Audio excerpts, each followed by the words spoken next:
What is going on, everybody? Welcome into the Heat Check Fantasy Podcast, powered by numberFire. That is right here on the FanDuel Podcast Network and numberFire.com, where today we are getting you set for the Travelers Championship from a PGA DFS perspective and letting you know which golfers we are looking at on FanDuel this weekend. I am Jim Sonis. I am a senior writer and analyst for numberFire.com, joined here as always by Brandon Gdula. He is the managing editor for numberFire. Brandon, 2 weeks in the books in the post-COVID-19 layoff. How you doing today?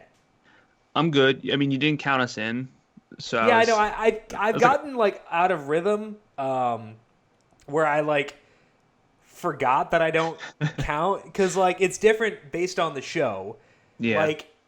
For covering the spread, we bowl into it. Yeah. For this one, I couldn't remember what I did because we've been we've had 5 podcasts in the last decade. Yeah. And so I'm I don't even remember how I do things anymore. Yeah, you usually count us in. That's how I know to stop with the offhand comments. But I might have ruined the beginning of the show talking about peanut butter. Cal's slandering peanut butter in our chat here. So it's just can't let that go.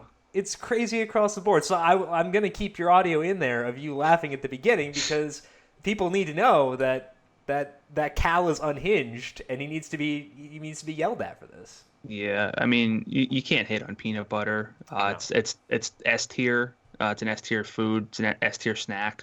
What is S tier? Godlike tier. It's a video game thing. S tier? Yeah. No, I don't think anybody actually knows what it means. I think it comes from Japan. Okay. But I kind of say it a lot now ever since I've been digging into esports quite a bit. So, but yeah, I mean, speaking of S tier, I hit Webb. Yeah. So hopefully you some had other people Webb did. you'd mentioned, I don't know if you'd mentioned this on the podcast, but he was in your betting guide up on numberFire last week. We had talked about him on the podcast too, and Webb came through. It's nice when we can successfully spot bounce back candidates like that. And I think that when we only had 1 week of data, it kind of made sense to go at guys in the same mold as Webb who may be in for a bounce back, and it worked out. Yeah, and I mean, Webb's so good.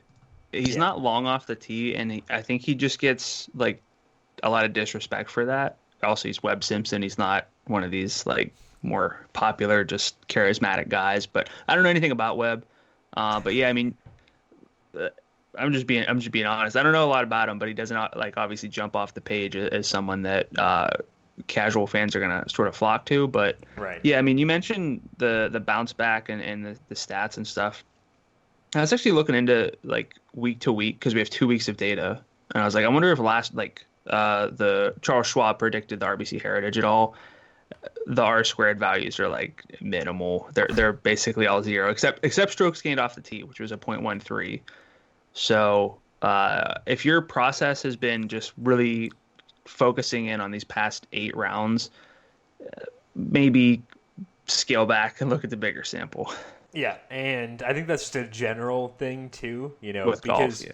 Right. If you look at a map, if you go to Fantasy National, look at event by event data for different golfers, it's never going to be a one-to-one relationship where if Rory has a down week in his approach play this week, it's going to be a down week the next week too. That's just not how it works. So when we have only 1 week of data, it makes sense to, at least I would say, be skeptical of that data. I think that's the way that I would phrase it personally. Yeah, be skeptical, and I think that lets us sort of find bounce backs. And that's really, I think, what's going to be vital as golf season gets back into gear, is not trusting the results. Don't look at the standings. Look at the underlying data. Yeah, trust the process, brah. Travelers Championship coming up this week. We're going to break that down here in just 1 second. But first, a loaded week here on the numberFire Daily Fantasy Podcast feed. We have a video podcast today and also on Friday. Friday, it's actually a dual race podcast because there are 2 races in Pocono this weekend. I will give a breakdown on both of those individual races and how to strategize for them coming up on Friday. This one, the video version going up on the FanDuel YouTube page later today, so make sure you are subscribed to that. And for the podcast-only listeners, we'll also have a UFC podcast coming up on Wednesday with Austin Swain breaking down Saturday's card. So make sure you are subscribed to both the FanDuel YouTube page for the PGA and NASCAR podcasts and to the numberFire Daily Fantasy podcast feed for both those, along with the UFC podcast coming up on Wednesday. But let's dive in here to the Travelers Championship. It is at TPC River Highlands. It is 6,841 yards and a par 70. There are more than 150 golfers in the field once again this week, so making the cuts, gonna be tough. The top 65 plus ties make it through after the first two rounds. So it would be an exaggeration to say it's a third of the field, but it's not that far off from a third of the field. Not a lot of dudes make it through, and you want to account for that as you're building lineups. And it's going to be interesting this week because, Brandon, TPC River Highlands is not a long course.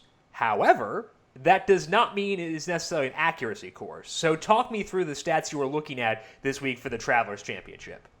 Yes, I mean, it's shy of 6,900 yards, but it actually Yes.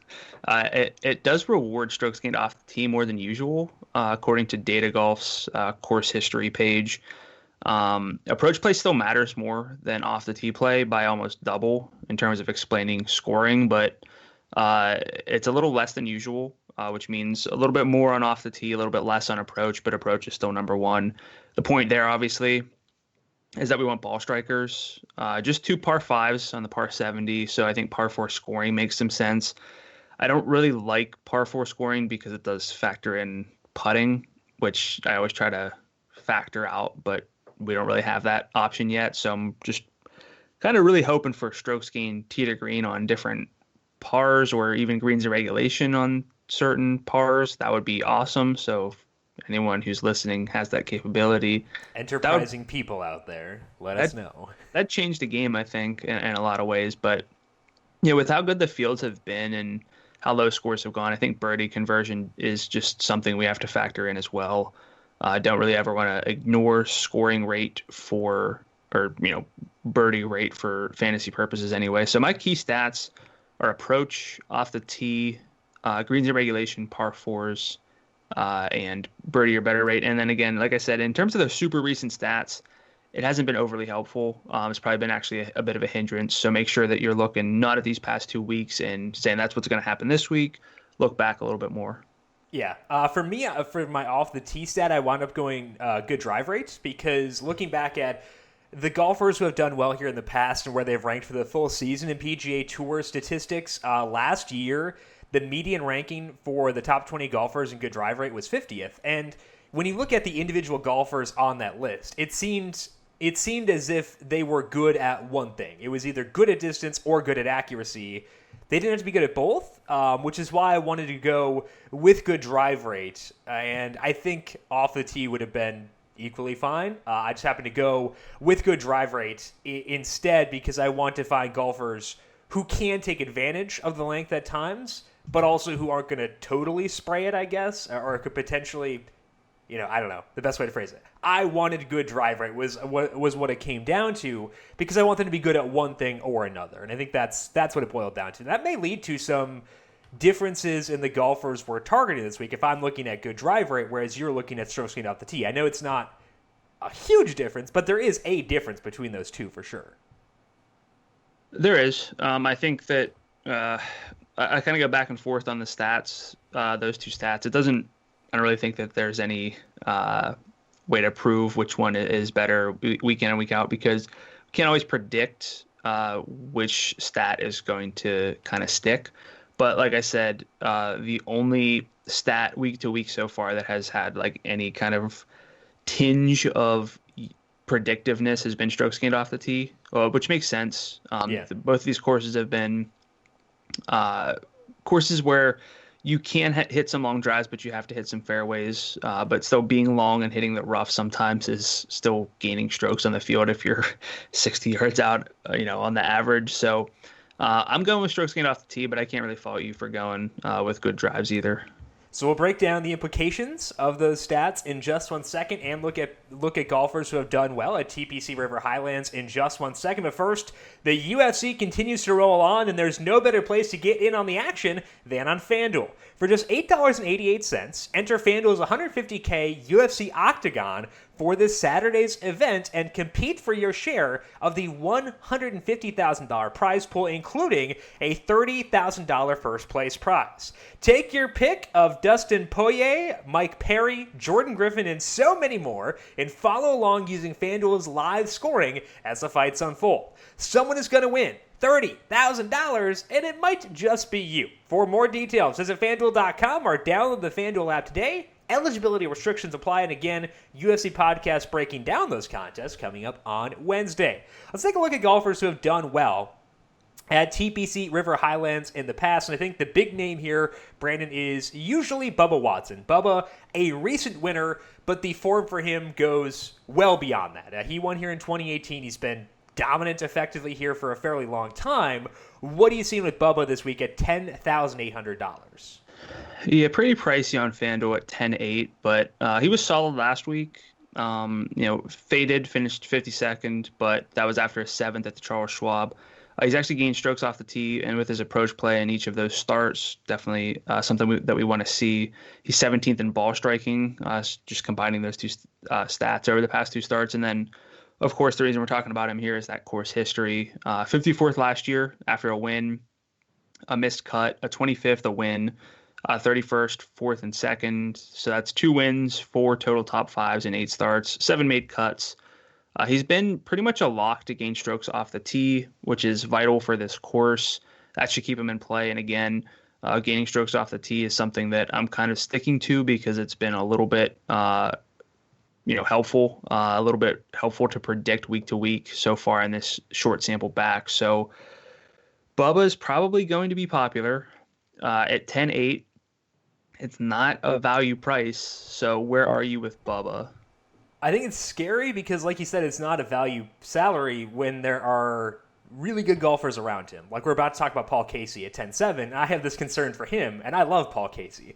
But you have Dustin Johnson at $11,000, who had a really interesting week last week from a ball striking perspective, where suddenly the stats, they weren't so poopy anymore. So Dustin Johnson is $200 more than Bubba Watson. Your boy Xander is $400 more.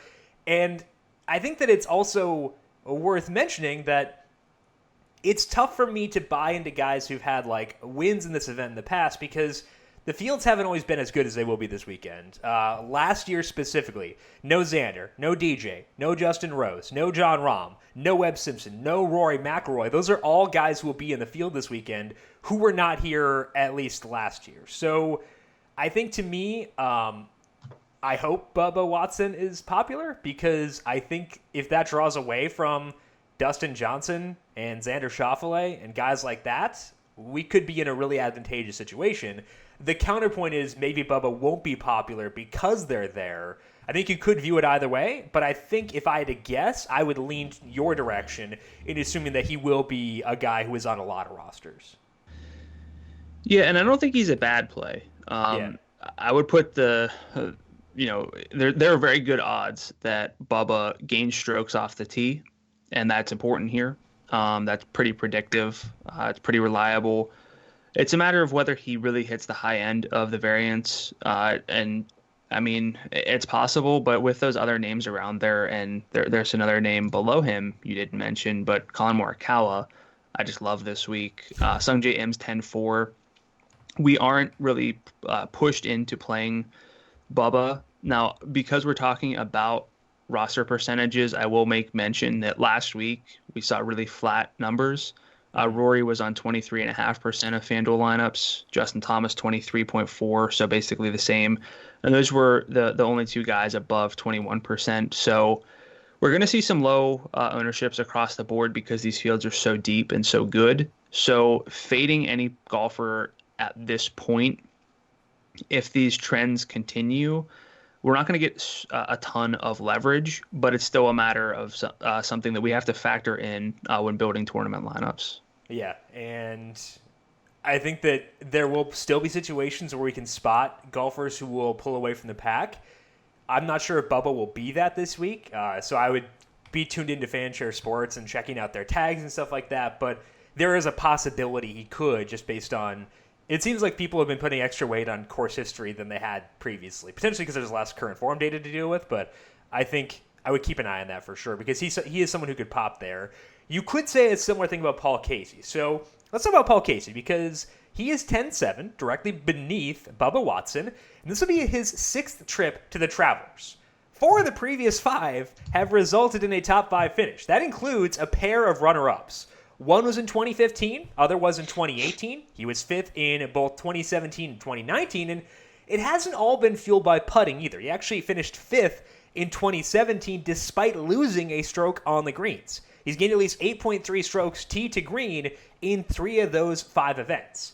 The only downside of Casey is that we haven't seen him since the end of the COVID-19 layoff, so while we do know the form that, Bubba Watson is in, we don't know the form that Paul Casey is in. So, Brandon, how are you viewing Paul Casey at 10-7? I think he's especially interesting if we're talking about him versus Bubba, because I think they have some similar concerns. So yeah, we have Paul Casey and Patrick Cantlay. I didn't say it. They're your 2 guys, Yeah. but they're both returning. So I think that with Cantlay at 11-3, we can kind of even loop him in to this conversation in general. But with Paul Casey, I don't think I have to go to someone returning where I have no real idea. I was okay, and this is very anecdotal, and I don't like this, but this is kind of what we're dealing with. I played Hideki. I liked Hideki. I thought that the stats were there, and he was going to come back and be fine, and he was pretty rough. I'm not saying that that's what's going to happen to Paul Casey, because we've also seen, obviously, every other golfer come back in their debut, and some of them did really well. But there's a lot of unknown, and I don't really think that it's worth gambling on Paul Casey, who's already had, we already know his concern is upside in winning. So I think I'm fine just stepping back. And if Paul Casey comes out and wins, it is what it is. But I really don't view that as something likely enough to kind of worry about. And I think that the upside concern around Paul Casey is legitimate, which I think is also what differentiates him from Patrick Cantlay specifically, because Cantlay has that upside, whereas Casey doesn't. You're accepting a bad floor with both of them because we don't know what they look like. With Cantlay, at least you have the upside for him to get a win. So I agree with you on Casey, where I'm okay kind of not going there most likely. With Cantlay, I find it at least interesting. He will not be a core play for me because I like Xander and I like Dustin Johnson too much. But I'm going to take some swipes at Cantlay and see what happens, just because I know that he does have that upside that Paul Casey doesn't necessarily have. Yeah, I should have thought about that with Hideki. What am I really paying for? I mean, Cantlay, his long-term stats are just pretty much unmatched almost. There's Rory and JT kind of, and then it's Cantlay, and people might not be as keen to that, so I think that there is some leverage with Cantlay. But again, with Casey, I don't really see it, so I'm fine missing out on Paul Casey. I can lay off Cantlay, but there will still be sprinkles, and I won't lay off them completely. There will definitely be some exposure there. Let's move down to Jason Day, and I say the word down because to find him on the name list, you got to scroll a pretty long way. Day, $9,400, and I think the main reason he is noteworthy here is because that salary is so low. So, Brandon, talk to me about Jason Day, $9,400 at a course where he has had some success in the past. Yeah, cut here in 2017, but 12th in 2018 and then 8th in 2019. And if you're getting a top 12 from someone who's $9,400, whether it comes with a ton of birdies or not, you really can't complain. He also finished 18th in 2014 for whatever that's worth. And he's actually gained approach strokes in each of those starts, including 6.3 last year.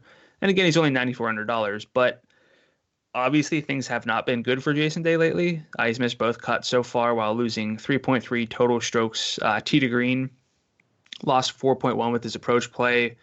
It's just not good. That's exactly what we don't want to see. But people are kind of digging into course history, they might land on Jason Day, see it as a get right spot.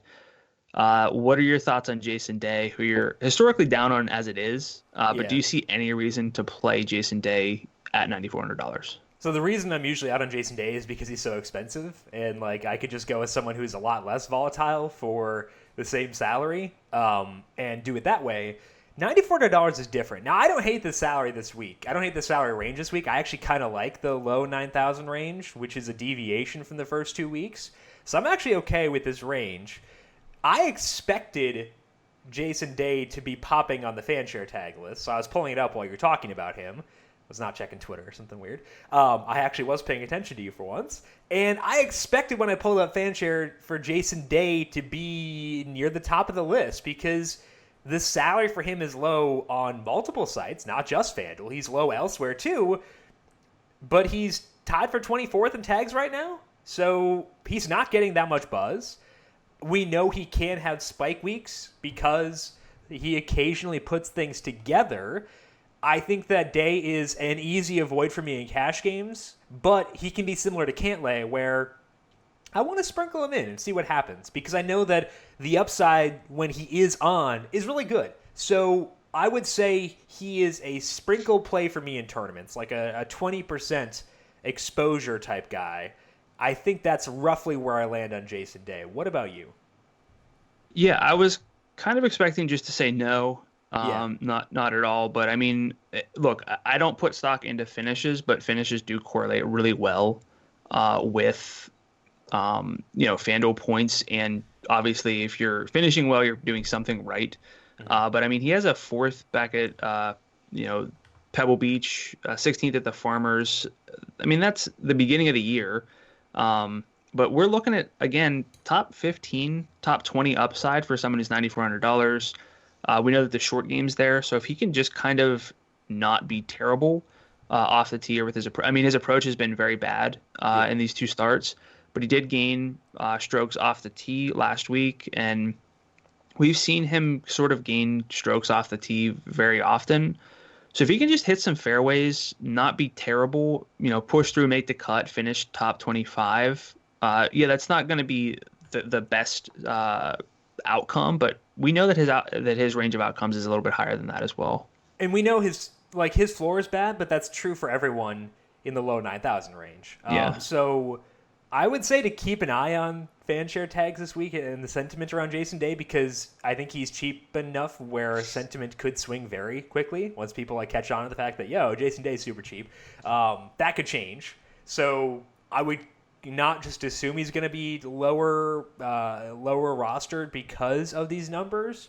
Check back on it later, but as of right now, I'm willing to dip my toes in the Jason Day waters. Yeah, Jason Day, same price as Joel Damon. What are you saying? I always would have thought that meant Joel Damon was like 10-8 with Jason Day. Joel Damon should be 10-8. You picked a bad example. Let's talk about Brian Harman because it seems like we are always on Brian Harman. At least I am. I don't know about you. I am always on Brian Harman.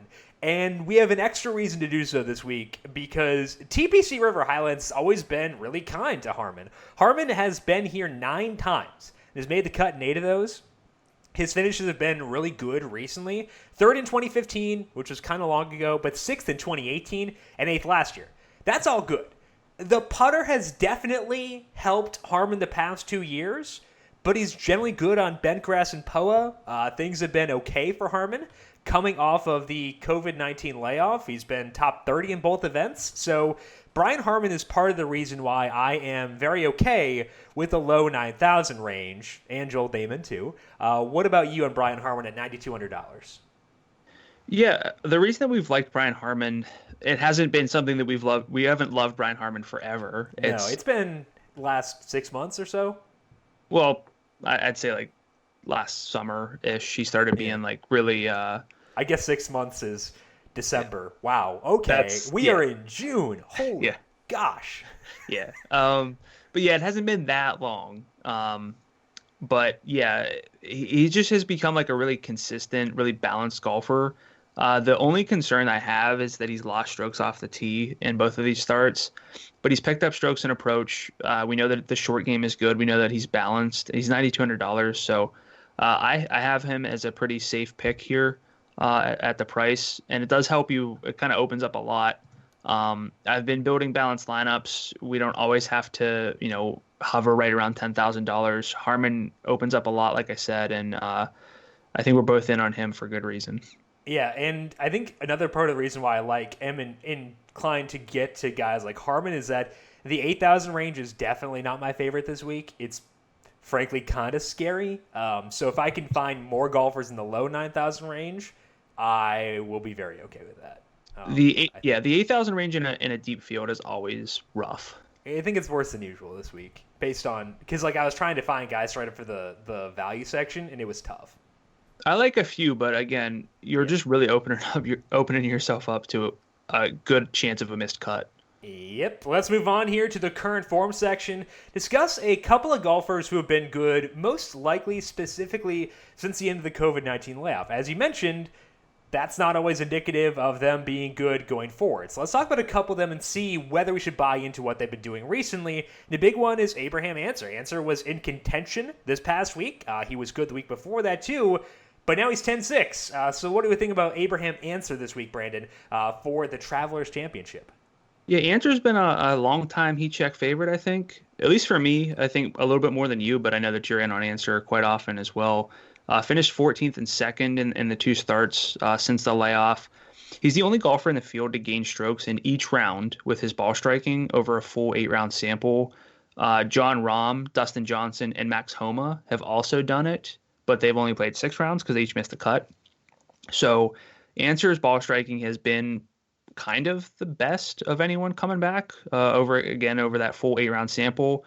He's gained strokes off the tee in all 8 rounds. He's the only golfer to do that. So definitely pretty nice. Ancer was 8th here last year after a missed cut and a 56th. Last year, though, he gained 7.6 strokes tee to green. I really like the game. I just don't like the price of $10,600 on FanDuel. I would imagine his fan share tags are getting up there. I was just looking at that. I'm pretty sure his odds on FanDuel Sportsbook shifted from 33 to 29 to 1 already. That could continue to climb. So I like Ancer. I like the game. Don't like the price. I might just not play him. It's a little scary, but what do you think? I don't think it's honestly that scary, though, when you look at the names around him. Like, is it that scary to fade Abraham Ancer in favor of Colin Morikawa? Like, Dustin Johnson is 400. I know I keep coming back to DJ, but Dustin Johnson looked pretty good last week. There's a reason I keep coming back to him. And, like, when he's $400 more expensive than Abraham Ancer, I don't actually find it that scary to fade Ancer. I agree with what you said. Like, he's been awesome. I like what I've seen. The problem is people, like, salaries have reacted to that, and the public has too, because as you mentioned, he's 3rd in fan share tags right now. He's way up there. He's going to be a golfer with a drastically increased salary who will also come with increased popularity, and that's generally a bad combo. So I'm pretty okay laying off. I don't find it that scary personally, but like you said, like, I like what I see, but it's also tough when everyone else likes what they see too. Yeah, I mean, it's scary in the sense that the ball striking has been objectively amazing compared to everyone else, and he's done it consistently. But I mean, he hit so many fairways last week, a lot of good drives. According to Fantasy National, he gained 9.3 good drives on the field. Nobody else was above 6.3. You got to think that he won't hit as many fairways, that he'll miss a few more greens in regulation. We know that he's not long off the tee. So I think despite what we've seen, it's time to back away from Abraham Ancer. I played him last week in our head-to-head. I liked him a lot but I'm saying, like, I went from liking him enough to playing him in a head-to-head to, I think, at the price we can do better. I would agree with that. So let's talk about a golfer who's also been good since the end of the layoff, but is not quite as costly. That's Joaquin Niemann, our boy. Before the layoff, Joaquin Niemann was not our boy. He seemed like he was in a pretty major funk. He had missed 3 straight cuts and had not finished better than 49th since early January. But he's been much better since things picked back up. Niemann has gained at least 2.4 strokes in approach each of the past 2 events. He had not hit that number on approach in a measured event since the Greenbrier in September of last year before that. So it had been a while before Niemann's approach game had been as good as it was. This is a course that is not solely dependent on accuracy, and that's not an area where Niemann excels. So he can rely on that length a bit more. Does well on bent grass, although this is a bent grass POA mix. So, Brandon, are you buying the Niemann Rebirth at $9,800? Yeah, I am. His approach has been good. I mean, he just doesn't lose strokes with his approach hardly ever. His off the tee play has been good. The putting, I mean, I've actually seen quite a bit of Joaquin Niemann on the coverage, which I'm always a fan of because I love him. He looks a little less lost with the putter. That's good. Which, I mean, I can't putt, so I'm not him under the bus or anything like that. But watching him putt, it seems like he's really kind of figured some stuff out. And if you can get someone who's as good tee to green, or specifically with the ball striking as Niemann, I like that a lot for FanDuel. He's going to make some birdies. He's going to score at the price. He's one of my favorite plays in this range. Yeah, I think he is for me as well. Again, I'm more okay with the low 9,000 range than I was previously. So, like last week, I was trying to do whatever I could to get back up into the high 9,000s. I don't feel that need this week, but I like this range a lot too. Like the 9,000s in general are really good. Niemann's a part of that. There are other guys around him who I also like, but I would be okay putting Niemann, if not at the top of that list, first or second. I think that's where he'd fit in that range for me, because like Victor Hovland is still pretty enticing at $9,700. So it's a good range, but Niemann is a reason that range is good. Let's move into a value play here. Again, I hate the 8,000 range, so I'm going to have you try to talk me into someone potentially. Max Homa, $8,800. Not great last week, at least based on the finishing perspective. What do you see with him here, or at least 2 weeks ago, I should say, at $8,800?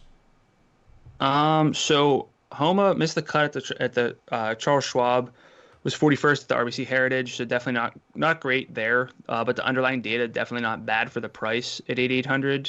He gained 4.6 strokes off the tee in those, 5.8 with his approach, lost 0.4 at the Charles Schwab in approach, but gained 6.2 at the Heritage. So definitely not balanced, but I mean, I'm fine with some spike, some variance for these cheaper golfers, and we can maybe hit one of their best outcomes in a single week. He's lost strokes in the short game pretty heavily. He's missed 2 cuts at the Travelers in his career, 2015 and 2019. But before the break, I mean, if we're talking current form, 5 straight top 25s, 3 top 10s. I mean, I really want to make sure that we're not looking just at these past 2 events. So I kind of see a good reason to like Homa this week. I don't mind him as a value pick. He's not going to be someone that I load up on, but someone who I rotate in with other core plays I like a lot. That's kind of where I am with him. Sounds like maybe you're not in on him. No. Okay. I am. Yeah. I am, because there's not a lot of golfers I like down here. So when I find something I can latch onto, I'm more okay taking a leap of faith on that. I think that I'm not going to have anybody in my core in the 8,000 range. It's going to be in tournaments. I make the 9,000 range guys and my studs the core, and make the 8,000 guys all rotational pieces to spread out my exposure there and concentrate things to the top end. But Homa is definitely someone I'll include in that rotation, because if he can have those ball striking numbers in those 2 events, like, that's intriguing. And the short game is bad, but that's also true for guys who are much more expensive than him. So I think that Homa makes sense. $8,800. There's not a lot I like in that range. And I agree with you. Like, I think that's kind of the ideal situation. You want to find guys who have had good ball striking in a small sample, but have not had the finishes to show for it. And that's exactly what we have with Max Homa. And it's not like his short game is a disaster. It's bad, but it's not a disaster. He's not like Corey Connors with his short game. So he's not Corey Connors with his ball striking either. But like, I think when I can find someone like that where the finishes may not overlap with good recent upticks in ball striking, and recent is not just the past 2 events, I think that's intriguing. So I think I am on Homa at $8,800. Yeah, according to Data Golf, he's had positive field adjusted strokes gained, which is just an amazing stat. But on his player page, he's gained strokes off the tee adjusted for the field in 9 of his past 10. We know that the approach can kind of come and go. The short game is not great. It's specifically the around the green game, but the putting's actually been pretty solid. So I'm fine with Max Homa at 8,800. I'm with you. I won't have any super big core plays in this range, but he's going to be someone that I'm probably heavily overweight on, even just by having him on like 20%. Yeah, exactly. Like no one here's probably going to be that popular anyway, so you can still be overweight. I don't care as much about like overweight on individual golfers as some people do. Like I don't. If I wind up even with the field on someone, it's not a disaster, and I'm not going to like delete my account. There are some people who are that way. It seems like I'm not one of them. But is like, it me? No. There are a lot though. But like I don't care honestly, as long as it's not every golfer, because that'd be stupid. But like for individual golfers, I don't care. And if I wind up there on Homa, that's fine. I think I'd probably wind up being overweight though, like you said, just naturally, by making him a rotational part of tournament lineups. Let's talk about JT Poston, because of the golfers who have been in both events since the end of the COVID-19 layoff, 3 of them have a top 10 finish in both. The 2 of them are Justin Thomas and Bryson DeChambeau. They're the co-favorites of this event, along with Rory McIlroy. The other is JT Poston, who is $9,700. Poston 10th at the Charles Schwab, 8th at the RBC Heritage. That's really good. And Poston is someone I have used in the past. But, unlike Joaquin Niemann, the finishes for JT Poston are not fueled by good ball striking. Poston has lost, L-O-S-T, a combined 4.9 strokes in approach in those 2 events. He has gained 9.8 around the green and 8.5 putting, which seems totally sustainable and not weird at all. So basically, I wanted to touch on Poston to say we shouldn't buy into the finishes he has put up since the end of the layoff, and he is not part of the reason why I love that upper 9,000 range, even though he's had these good finishes. Brandon, any disagreements for you on JT Poston? No. 7.2 strokes around the green at the RBC Heritage is just wild. I don't have a full database of those numbers, but that's got to be one of the highest marks over the past 5 years. I have no idea how that happened. Gaining 7.2 strokes around the green is just pretty unfathomable. So, yeah, I think Poston's an easy kind of gloss over for me and hope that regression hits. Not for him. Yeah, I just mean right. I'm not going to play him, and hopefully the math sort of reverse. I mean, he got 2 top 10s. He's doing fine. Sorry, JT. Let's move in here to see what the bookmakers are saying about the Travelers Championship, where we have a group of 3 atop the odds chart at FanDuel Sportsbook, where Justin Thomas, Rory McIlroy, and Bryson DeChambeau are the co-favorites, all at 11-1. Then it jumps down to John Rahm and Webb Simpson. They are both 18-1. Brooks Koepka, 20-1, followed by Patrick Cantlay at 22-1. Dustin Johnson, Justin Rose, and Xander Schauffele are all 27-1. Then Abraham Ancer and Bubba Watson round up the top group at 29-1. Brandon, we have 3 studs at the top. JT, Rory, Bryson. Rank those 3 for me in DFS. Rory, JT, Bryson. I mean, you can't go wrong. I know you can't go wrong. It's why I'm making you do this. Yeah, I would go Rory, JT, Bryson. I think Rory falling from the most expensive golfer, and pretty sure JT's back at 11-1, like you said, but he kind of went. He did go up to 10-1 before falling back. So I mean, I think that the fact that JT's kind of the 1A in terms of the betting favorites and the most expensive golfer, he's going to be the most popular golfer this week by a little bit. So I like Rory here because even when Rory was asked about the course last week and he's talking about how it doesn't fit his eye and he felt terrible, he was still fine. I mean, I think Rory's just the best play this week. So I'm going to stick with Rory. What about you? I think that if I got the vibe that people were going to be off of Rory because he hasn't had the same top 5 finishes the past couple weeks, I would be really into him. But I think that Bryson is interesting because like people have bet him down. He was 12-1. He's now 11-1. So people are clearly interested there. But his salary's still 11-7. And I feel like Bryson should kind of be like if they were all 12,000, I think it'd be appropriate. And that $300 between JT and Bryson is not negligible. Yeah. Like that's the difference between like 96 and 93. And like, that can go a long way. So I actually kind of think Bryson might be my top guy, which is weird for me because I've been on Rory for such a long time. And I don't want to be overreactive to a couple of weeks where Bryson has looked really good because JT's looked really good too. And I don't think Rory's struggles are necessarily something that will hold over. So I don't want to be overreactive. But even when I'm like trying to be mindful of that, I still wind up thinking that Bryson is a really good option at 11-7. So I kind of think it's Bryson 1, Rory 2, JT 3. But like if I open up FanShare Sports on Wednesday night and see that one of them is running away from a popularity perspective, I will have zero issue pivoting to one of the other two because I think they're all so close. Like the odds are tightly grouped for a reason. So Bryson, number 1 to me, but my conviction in that is I'm not tied to it. I mean, his tee to green performance, not just the past 2 starts, but really since February have been amazing. The short game just hasn't been there for him. And I mean, you can argue that, yeah, his short game, his touch is not going to be what it needs to be because he's put on so much muscle. He's so much stronger. Maybe. He can actually but swing his arms because they're just like bulging out. He's always arm locked with the putter anyway. So, I mean, it's kind of. Trying to get that Mike Trout neck to see the hole when he's putting. Yeah, I don't think you can prove that either way. I'm fine trusting the tee to green play. And we want to talk about Rory finishing top 5 top 5, top 10 all the time. I mean, go back through Bryson's finishes. He's got 5 straight top 10s, 52nd, 15th, 4th, 13th before that. Like, he's been up there. He deserves it. So I can't really fault you for putting him number 1.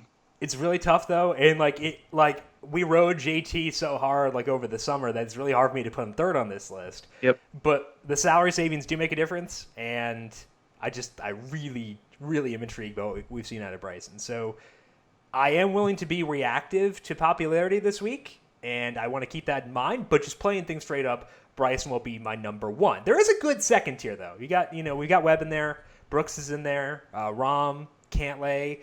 If you're looking at that second tier, not just the guys I named, you can kind of make it as liberal as you want, but among that second tier, who do you think is the best shot to climb up and contend with those top 3 from a DFS perspective?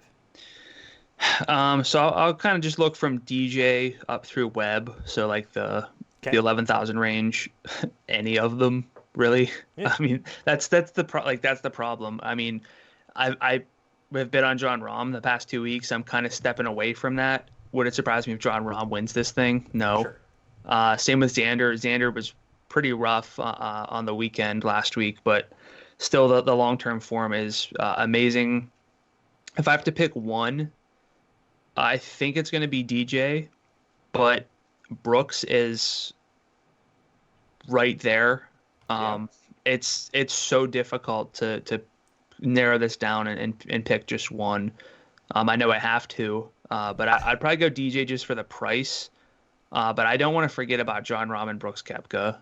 Yeah, neither DJ or Brooks are super high on the FanShare tags, and I think that the enthusiasm around JT, Rory, and Bryson, because of the odds, is going to be enough where those guys, although there will be interest, I don't think it's going to be crazy interest in those guys. So I think that if you're going to buy into a bounce back, I mean, Koepka already bounced back, but it's not like people are like slobbering over themselves to get Brooks in there. So I would say this is a good week to buy into them. I would say that Xander is someone I would pinpoint as being very likely to push for a win. I like Xander a lot. I think he fits this course super well based on what I want. He was 3rd the week before. He had that tough weekend last week. So I think if I had to pick one, I might go Xander, but DJ is right there, and Koepka is very much in consideration too.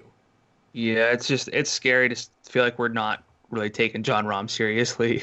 Yeah, but you can't roster all of them. No, unfortunately. So yeah, I'm gonna stick with DJ. Xander, man, I feel like I gotta DJ Rom.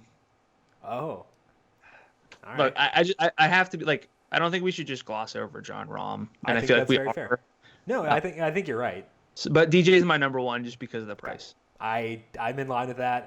DJ, not a cash game play for me this week, but I will be actively trying to make sure I am overweight on him relative to the field in tournaments. Whose odds have shifted since things opened back up? We discussed Justin Thomas moving from 10 to 1 to 11. He was 11, then he was 10, then he's back to 11. Bryson was 12, he's now 11. Outside of that, what movement have we seen? Rom 20 to 18. Abraham Answer 33 to 29 on FanDuel Sportsbook. Joaquin Niemann 40 to 33. Victor Hovland 45 to 41. Brian Harman a big move from 65 to 50. And then Patrick Rogers 130 to 80. Max Homa 130 to 100. So not a ton, not as much as we've seen, but enough. And Yeah. it seems like some of these young guys are getting bumped up, maybe a little higher than they should be. So got to take Bettors that. are saving me from myself, though, by taking Brian Harman out of the win picks range. So thank you for that, because I probably picked Harman like 90,000 times for our win picks. So I appreciate it. I will say Yeah, that. I think you have. Neiman is interesting going from 40 to 33, because if, not saying you should do this, but like when I have my sheet lined up, I have it sorted by the odds, and I can see guys who are mismatched from an odds and a salary perspective. Joaquin Niemann is a major mismatch at 33 to 1 at $9,800. Those are similar odds to Answer, or similar-ish to Answer, who is 10-6. Colin Morikawa is 10-5, and Sung J Im is 10-4. And Niemann's $600 cheaper than all those guys, and he's in the same odds tier. That to me says he is going to be popular this week, which means I'm okay pivoting it. Let's go Victor Hovland or Tony Finau or something instead of Niemann. Even I love Niemann, but I think that I am okay potentially shifting elsewhere. I mean, what could go wrong with a lot of Joaquin Niemann? But yeah, I think that just roster percentages and sort of game theory is extra vital whenever the fields get deep, because yes, it is Rory, JT, and Bryson, are they easier plays to justify than John Rahm? Yeah. Are they significantly more likely to win than John Rahm? No, not specifically.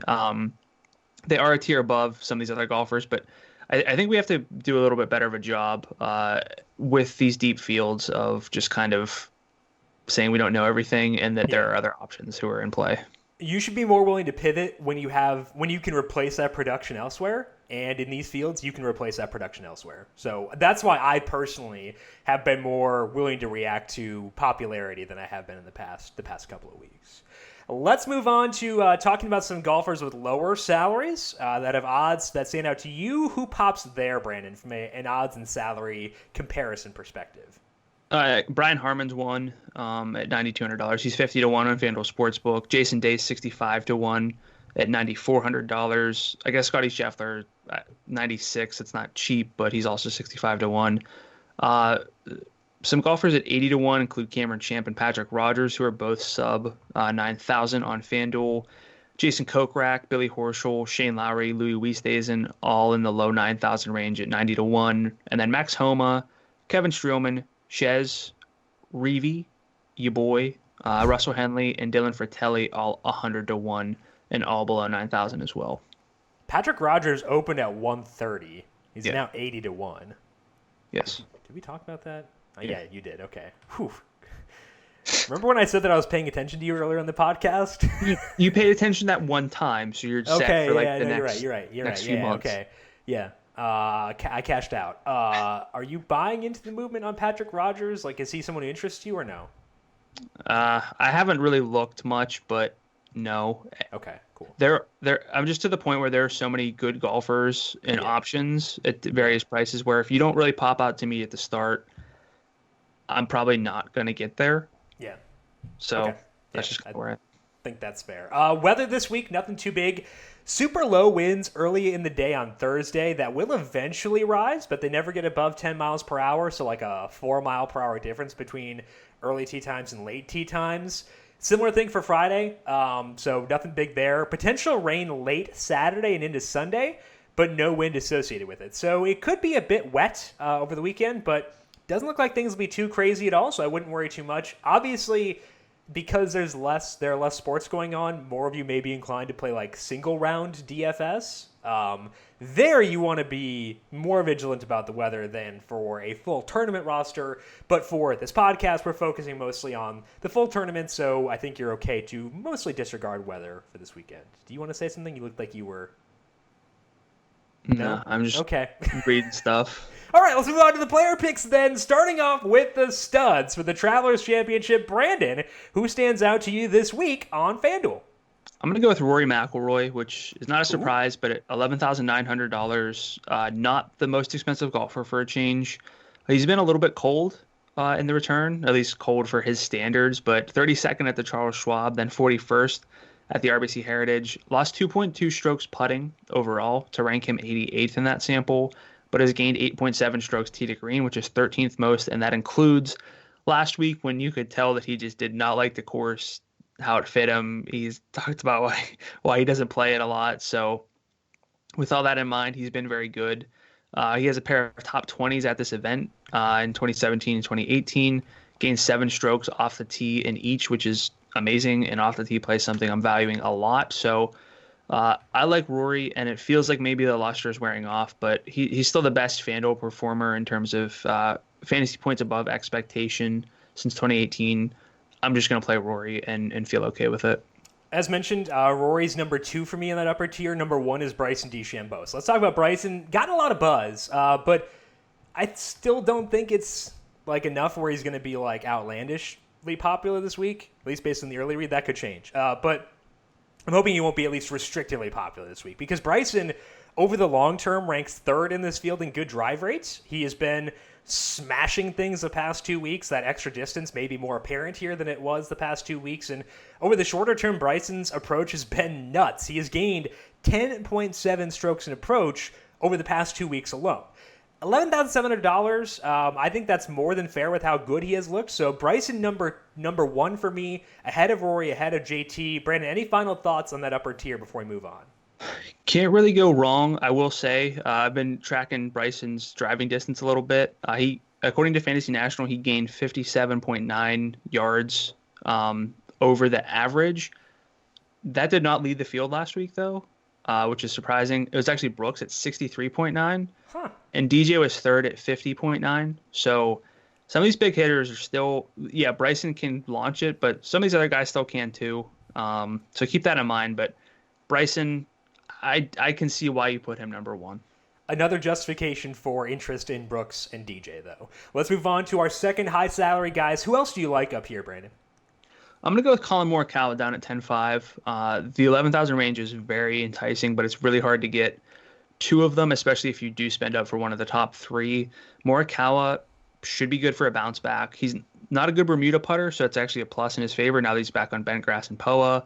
If you look at his 2020 sort of event log, he's alternated weeks gaining and losing strokes around the green. That's definitely problematic, but a really good fantasy performer. And 21 starts with FanDuel scoring. He's 3rd in field adjusted fantasy points, trailing only Rory McIlroy and Justin Thomas. So if you just look at the actual fantasy production he puts up, even adjusted for the field, very good. And I think that sometimes I don't look at that enough. So Morikawa 10.5, very easy to sell me on this week. Yeah, I think if I wind up, if I wind up absolutely hating the 8,000 range, and I don't absolutely hate it. I dislike it pretty strongly right now. I could see myself selling out for balance, in which case Morikawa would fit really well, because I think of the guys in the mid to high 10,000 range, he would probably be number 1. Sungjae is right there though. But regardless, I would be at least interested in Morikawa there. I'm a bit more inclined, though, I think right now to try to find the salary to get to Xander Schauffele at $11,200, because Xander looks like one of the most statistically well-rounded golfers in the field this week. Ranks 33rd or better in all 4 of the stats I'm focusing on. 10th in good drive rate, 17th in approach, and 20th in scrambling. And the putting on POA and bent grass is solid too. Those are his 2 best surfaces. Xander's been here only twice. He does at least have course knowledge, though, which is good. He finished 14th in 2017. Lost 2.3 strokes in approach last week, but that's after gaining 3.3 on approach and 8.1 tee to green the week before that. So I don't want to jump ship on Xander just because he had one bad week. Seems like a good bounce back spot for him at 11-2. But again, DJ at 11,000 is like right there for me in this range. Yeah, I mean, you don't have to talk me into Xander much at all. I think that he's a really good FanDuel play pretty much always. And actually, I think that I was always a little bit ahead of myself with him, and I never liked the stats quite as much. But according to Data Golf, he's actually 10th in 2020 in adjusted strokes gained tee to green. You can't really go wrong with that. Yeah, absolutely. So let's move down to the mid tier. Who do you like here between $9,000 and $10,000? I'm going to go a little bit higher because I'm still going to try to build a bit of a balanced lineup, probably something like Rory Morikawa to start. And so I like Tony Finau, someone we didn't talk about, $9,900 on FanDuel. His approach play these past two starts hasn't been good. It hasn't been atrocious, but he's lost 1.5 and 0.9 strokes with his approach. But again, I'm not putting too much stock into an 8-round sample whenever it, is easy not to do. But I will use it in my favor when I want to. So. Just being honest, but he's eighth overall in my stats model. That includes the fact that he's 19th in strokes gained in approach over the past 50 rounds. He's not on Bermuda anymore. Great fantasy golfer. Finau at $9,900 fits a balanced build with some upside, even though we know that the winning is always a problem with Finau. Right, and I think that he's another guy in that range where if I get skittish about Neiman being popular, Finau's a very, very easy place to go. And not only does he benefit from the greens being different, but this is also not like an accuracy-centric course, whereas the past two have been. He still finished fine, but he's 31st in good drive rate. Assuming he's good off the tee, from a strokes gained off the tee perspective, 19th approach, as you mentioned. I think Finau fits very well if we get worried about Neiman being too popular and Victor Hovland to be someone in that range for me too. Let's talk about Kevin Kisner, because I have mentioned I really don't like the 8,000 range, so I want to focus on some golfers in the lower 9,000 range who I do like. We already touched on Brian Harman at 92. I would reiterate that he is my favorite guy in the middle tier, but I also like Kevin Kisner quite a bit. Kisner, kind of like Xander, well-rounded, checks a lot of boxes statistically. He's 33rd in good drive rate, 41st in approach, 12th in scrambling, and 13th in POA and bentgrass putting. That one's over 100-round sample. Other one's over 50 rounds. And Kisner used that to finish 15th here last year. The approach play has been mixed in the two events back. But at $9,400, I think that Kisner seems like a high-floor golfer with at least a path to a ceiling. Brandon, any thoughts for you on Kevin Kisner? I'm with you. I mean, I've been on him more than I typically have been. Yeah, I agree. We're going to need golfers in this price range, and Kisner is a bit of a high floor play, like you said. So I'm fine with him. I would like to get up a little bit higher or maybe spend a little bit lower kind of often. But sure. Kisner at 94 is someone who I will, if I have $9,400 left, I'll play Kevin Kisner quite a bit. Okay, perfect. Who else do you like in this mid-range? I was going to talk about Neiman, but we've talked about him plenty. So yeah. I'm going to pivot and go with another great ball striker who's not necessarily super consistent in the short game, and that's Scotty Scheffler at $9,600. Didn't play last week after a 55th at the Charles Schwab, but he has great ball striking numbers when you adjust for the field. Just not a good short game, but I think for $9,600, he's very much in play in a lot of different ways, and he played some like invitationals over the break, and I think won one of them and was like second in another, which probably doesn't mean anything, but the form is probably decent. Took a week off, maybe it's a good thing for him. The short game is usually terrible. It's not always terrible, but we have seen some solid putting performances from him actually. Yeah, Scotty Scheffler's short game stats are less red for me than Corey Connors, which is good. And the ball striking for him is good. So I think that he's interesting. I think that I had the same thing that you mentioned with Kisner, where I'd rather go a little bit up or a little bit down relative to Scheffler, but I really don't mind filtering him in. Like you said with Kisner, if I have 96, I'm okay locking in Scheffler for sure. Yeah, I'd rather play Neiman. It's more of a if we don't want to if we would kind of want to play the Neiman misses the cut narrative, I'm fine with Scheffler. Okay, let's talk about Joel Damon, who you, for some reason, decided to besmirch when we were discussing Jason Day. But Damon golfing really well last week, but slipped a bit over the weekend, finished 48th. But the signals that led us to using Damon there are still in place because he ranks 20th in approach the past 50 rounds. That is in addition to being 50th in good drive rate, 37th in scrambling, despite the fact that he can't putt. Damon has gained 9 strokes on approach in the 2 events since returning. Just been dreadful around the greens. And POA is the least bad surface for Joel Damon, so if he can just clean things up a bit around the green, which is probably a tall ask, he's definitely someone who could put together a top 10 finish at $9,400. So I'm going back to Joel Damon. I would mention I will sprinkle in some Jason Day too at the same salary. Brandon, what are your thoughts on Joel Damon, again, who you for some reason decided to besmirch earlier? I mean, Damon's had a lot of high-end finishes, which, again, just correlate well to fantasy scoring. The tee to green numbers almost always positive, usually comfortably so. It's just a short game. It's kind of just the mold with a lot of these golfers we just talked about. Scheffler, Neiman, Hovland, really great ball strikers. Just the short game can really let them down. But for the price, I'm fine with it. I really like this 9,000 range from sort of top to bottom, really. I agree. And that's why I don't want to dig down too much, which means that I will forego some of the top end studs. But I think that the 10,000 and the low 11,000 range is just as good or very good as well. So relative to salary, they're just as good. Yeah. Yep, I agree. Especially in the 9,000 range. I like it a lot. So, with that said, as we poop on the 8,000 range, let's talk about some 8,000 range golfers who we kind of like. Brandon, who was your first value play here on FanDuel this week? Harold Varner, $8,600. I think we can keep going back here.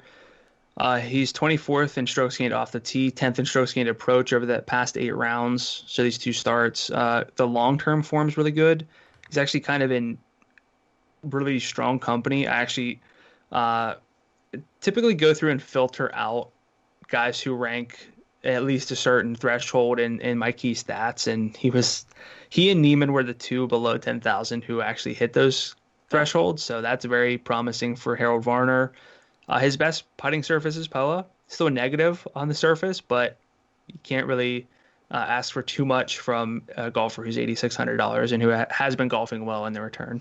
Yeah, 19th 2 weeks ago. The ball striking number is really good, so I agree Varner is someone I will filter in for my tournament lineups. I also will filter in Ches. 8,000 range, really bad, so I don't feel great about anybody down here, which again is why I'm going to filter through this range rather than committing to anyone. But Ches at least has some components we can like, namely the ball striking is good. Ches ranks 7th in good drive rate and 27th in approach over the past 50 rounds. And he won here last year. We didn't really mention that, but he did. He gained 11.4 strokes tee to green, which was the most in the field. So I don't feel great about what Ches has done the past 2 events, but it is still a better profile than most of the guys in this range. So I will still go at Ches. I kind of looked into him, tried to find someone else, but then wound up going back to Ches. So it's not like I'm super sold on him, but there is at least enough there. So Brandon, what are your thoughts on Ches Reavie, $8,900? I won't talk you out of him, but he doesn't really gain strokes off the tee. I think that matters here. Obviously, didn't matter last year, but this is a much different field. It's going to be a much different event. I don't know if he does enough to have much upside, and frankly, the consistency hasn't necessarily been there either. So we love Reavie on this podcast, but I think I'm out this week. Very fair. Again, I'm just kind of going here out of obligation. It's tough down here. But I don't think you're wrong. So let's talk about another value play, Brandon, who you slacked me about mid-tournament last week. Who is that, and why do you like them? I don't recall. Do you not remember this? No. I sent you a lot of live slacks during You golf. sent me a slack of Doc Redman's data golf numbers with a single eyeball emoji, which is frightening always. That sounds about right. That is terrifying. But yeah, Doc Redman, $8,100, made both cuts in the return, doing it in the most reliable way with his approach play. He's second on the tour in total strokes gained approach, over these two events at 12.5, second only to Abraham Ancer's 16.5. Not a good POA putter, but super cheap pick at $8,100. And look, we're talking about we want ball strike, or we just talked about a ton of ball strikers who are very good at ball striking and not necessarily good with the short game. That's kind of what Redmond's been. His approach play's been insane these past two starts, but it's also been very good before that. So I can buy in. He can gain strokes off the tee. The short game is never great, but it's also not terrible enough to worry. So we're kind of looking at like missed cut or a made cut with some like top 30 as a ceiling. You don't love that, but if you're spending $8,100, you're not getting guys with great top 10 odds. Right, you're getting ceiling elsewhere by using those players. I think that's kind of the intention with Doc Redman. I think he's interesting. Definitely someone to consider. But I want to go back to an old T-Check favorite who we've been off of for a bit. That's Lucas Glover because, again, I don't feel super secure about Lucas Glover. But there are at least a couple of things working in his favor. First is that Glover's played well since the end of the layoff. He has gained at least 3 strokes in approach in both events. He's gained at least 4.3 tee to green in both, and he used those to finish top 25 in both events. Second, Glover's best putting surface is POA, and he's better on bent grass than he is on Bermuda, so he should hopefully putt less terribly than usual, which is kind of what we're looking for here. Glover, $8,600. We know he can golf well in spurts, and I can at least live with that. So, Brandon, what are your thoughts on Lucas Glover, $8,600 for the Travelers? I didn't really notice him much. Even with the top 25s lately, it hasn't really caught my attention a ton. But it's really that mold down here where you'd rather have not the JT Poston stats where you're gaining 7 strokes around the green. Instead, you want those coming from ball striking. I could see the case for him. Yeah, I wasn't really into him, but I think you sold me a little bit. The putting's still real bad. Oh, yeah. But, yeah, I think you could do a whole lot worse. So I think the main guys we agree on here are HV3 and Glover, correct? And kind of I'm in on Redmond a bit. So, like, those are the main ones we kind of agree on here? Yeah. Okay. Homa. So, yeah, Homa. Yeah, true. Yep. Okay, so a couple of guys we are okay with, but in general the sentiment is live in the 9,000 range in the 10,000 range as often as you can. Let's do our win picks for this weekend. I assume you won the bobble hat again because I gave up on it very quickly once again. I think I had Rory. You did. It wasn't... No, I wrote my bobble hat off because I thought Rory was going to miss the cut after Thursday. And so I was like, whatever, I don't need to check this anymore. And so it wound up being okay, but like I didn't win. I know that. It was pretty close. I was actually a little annoyed that it was this close, but I think it came down to I had Rom and Answer, and you had Rory and like Brian Harmon or something. But Answer's runner-up was the differentiator, so it was actually close. Okay, I'll take that. Ooh, all the odds just shifted. Ooh, okay. Rory is now 12. DeChambeau is 13, and JT is 13. So, okay, whatever. Anyway, win picks for this weekend. You get to go first. One golfer. I'm going to include the top 3. Anybody you want. And then one golfer 60-1 or longer to win. If you want to pick someone at 60, I will let you know if they're still 60 or longer. Brian Harmon was 50 and is now 65. I'm just letting you know about this. 60-1 or longer, you said? Yeah. Okay, then give me... I should probably... Don't do it. What? Just don't do it. There's clearly someone who I should be seeing here. But I don't. I'm going to be kicking myself now because there's clearly something I should be seeing. I'm going to go with Scotty Scheffler. Boo! Is that who you're going to pick? Yeah, I wanted Scotty Scheffler. Boo! I don't know. Tragedy. All right, I'm taking Bryson then. And then 60-1 or longer. I really don't want to take Brian Harmon again. He's got that high-end win upside. I kept sending you like screenshots of Ian Poulter at first, and I was so happy. Jason Day's going to win. Jason Day. Why not? Let's do it. All right. I'll take my 100 for the miscut. Just because I'm looking for an actual winner, I'll go with Rory. Okay. But I think there's a lot of betting value on Dustin Johnson, Colin Morikawa. Yeah, Dustin Johnson actually lengthened to 28. I think they might be lengthening the odds to entice people to bet it because everybody lengthened. Okay. Much. So DJ's 28. I like that number a lot. That is what I will say. What's Scheffler now? 70. Oh, all right. Yeah. What was he before? 65. 65. Okay, so yeah. So I have Bryson DeChambeau and J-Day. Jason Day for the first time ever. I'm not even going to ask you to check because I'm pretty sure I don't think I've ever bet or said to bet Jason Day for this thing. So that's I mean, I like both of those guys a lot, but I feel like that's a very unpopular combo to have. Just in general. Oh yeah, for sure. No, the general sentiment on those two guys seems to be. The sentiment on Bryson is low. The sentiment on Jason Day, from a DFS perspective, far lower. So yes, and you have Rory and Scheffler, correct? Yeah. Okay. All right. So it should be a fun event. I think that there are some good opportunities from a DFS perspective to potentially buy into golfers before they return to their long-term form, which is always intriguing and a good situation for us as DFS players. If we can react before everyone else does, that is a good thing. Brandon, any final thoughts for you before we close up shop today? Roster rates shouldn't be super high, but I think there's still always going to be an advantage for thinking a little bit differently. And just missing out on the guy who is 25% on rosters and misses the cut. Yeah, I think that's you're cutting your competition down to 75% of the field, which is a lot better than 100%. So yeah, like Sung Jae. Yeah. Last week, Hideki last week. Why bring up Sung Jae? Of anybody you could have brought up, why do you hurt me? I mean, look, Sung Jae was 20.9%, Webb was 20.4%. You can make the case that doesn't matter, but you can also make the case that it matters. Nothing matters, Brandon. That's the true answer here.